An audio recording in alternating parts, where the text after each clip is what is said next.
श्री कृष्ण के परम मित्र है। वे सारा दिन भगवान की सेवा में लगाते हैं और अयाचित व्रत का पालन करते हैं। देखो, ज्ञान का फल धन या प्रतिष्ठा से नहीं है कि मैंने बहुत डिग्री हासिल कर ली है, मैंने बहुत पढ़ाई कर ली है तो उस ज्ञान से मेरी प्रतिष्ठा ही बढ़ जाए या मुझे धन की प्राप्ति ही हो जाए। नहीं, वो ज्ञान प्रभु मिलन के लिए हो। धन आए तो वो धन प्रभु मिलन के लिए हो। वो धन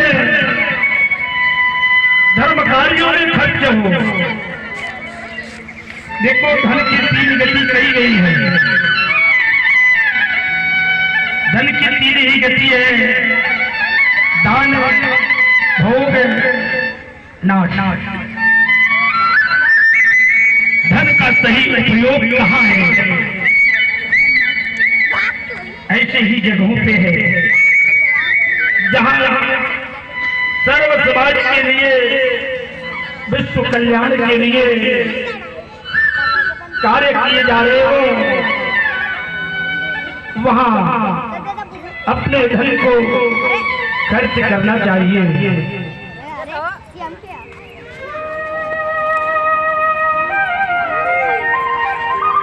धार्मिक कार्यों में धन का खर्च होना चाहिए।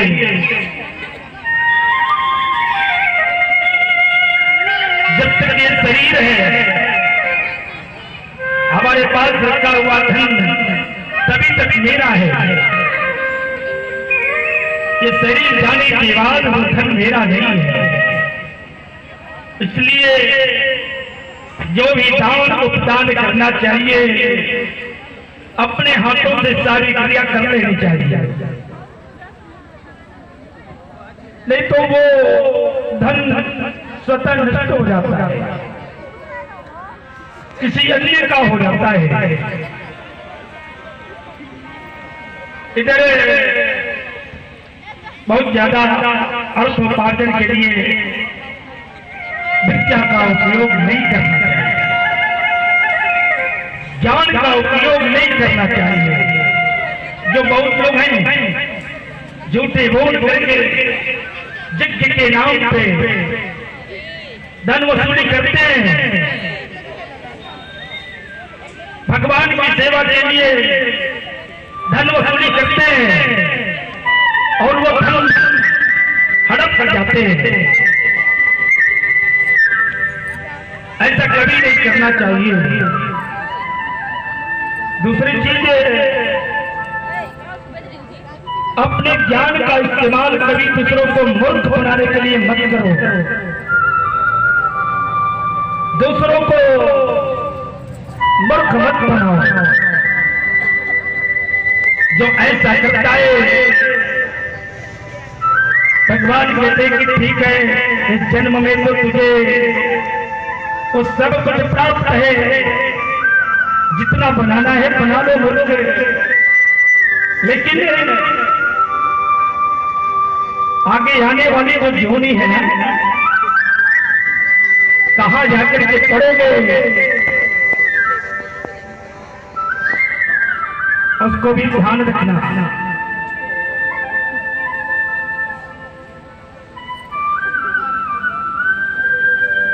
या तो वो पशु हो, या तो वो कीट पतंग हो,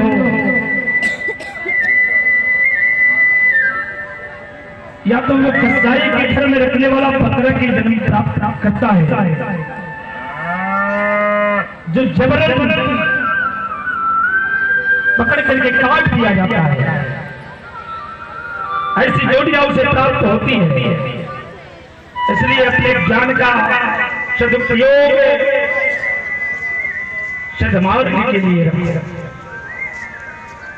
लोगों को ज्ञान बांटने के लिए उनको सुदामा के घर दरिद्रता का राज था।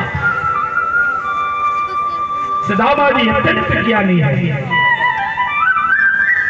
एक ही पाठशाला, एक ही गुरुकुल, वो गुरुकुल जिसमें कृष्ण, बलराम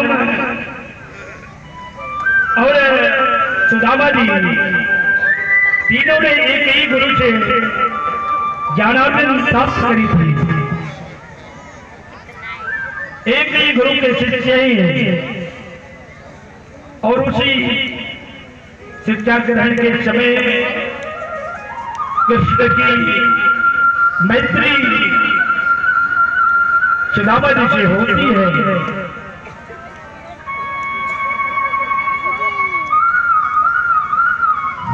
एक दिन शिक्षा के क्रम में गुरु ने पाठ दिया कि इस पाठ को कल याद करके आना है। तो अगले दिन देखे तो सभी बालकों ने उस पाठ को याद कर लिया था, लेकिन सुदामा ने अपना पाठ याद नहीं कर पाए। और कृष्ण ने देखा कि ये मेरा परम मित्र है और ये अकेले दंडित होगा। जब कृष्ण से पूजा किया तो कृष्ण ने कहा कि मुझे भी जल्दी याद नहीं है।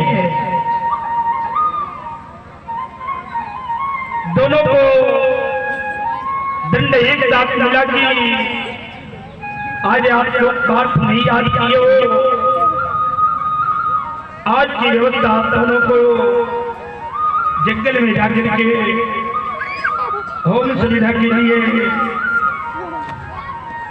सुखी सुविधाओं की व्यवस्था करनी है। और कृष्ण और सुदामा दोनों जंगल में जाते हैं सुविधा इकट्ठा करने के लिए। गुरु माता ने देखा तो चोरी से 2 मुट्ठी चने दे दिए थे कि तुझे भूख लगेगी तो तुम दोनों इसे खा लेना। एक वृक्ष की शाखा पे दोनों विराजमान है। कृष्ण ऊपर है, सुदामा जी नीचे की तरफ है। बड़ी तेज की बारिश हो रही है।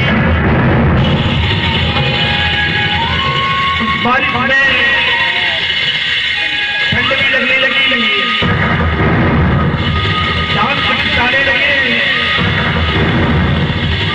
और बारिश से रुकने का नाम चले। सुदामा को भूख लग गई और सुदामा ने सोचा कि चलो अपने हिस्से का जो गुरु माता ने मुझे चना दिया है उसे ग्रहण कर लूं। वो चना खाने लगे। अपने हिस्से की चना तो खा लिए, लेकिन इनकी तृप्ति नहीं हुई। और उन्होंने कृष्ण के हिस्से का भी जो चना था उसको भक्षण करने लगे। चना जब चबाते समय उसकी आवाज आती है, खटखट की आवाज। कृष्ण ने कहा कि मित्र, बड़ी जोरों की भूख लगी है और गुरु माता ने जो दिया है ले आओ खा ले। अब हाथ वही नहीं। सुदामा ने कहा कि मित्र, अभी इतने तेज की बारिश है, बारिश थोड़ी थम जाने दो, फिर हम एक साथ खाते हैं। कृष्ण ने कहा कि कुछ तो आवाज आ रही है कि आप अकेले खा रहे हो। सुदामा ने कहा कि नहीं, ठंडी के कारण ये मेरे काम खटखटा रहे हैं।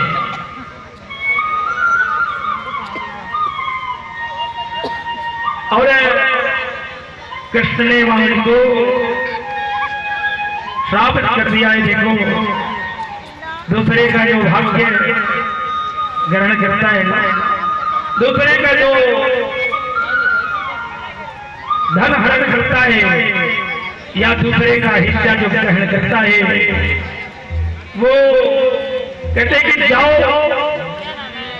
मित्र, तुमने मेरे हिस्से की भी चना खा गई, या दूसरी हीन हो जा।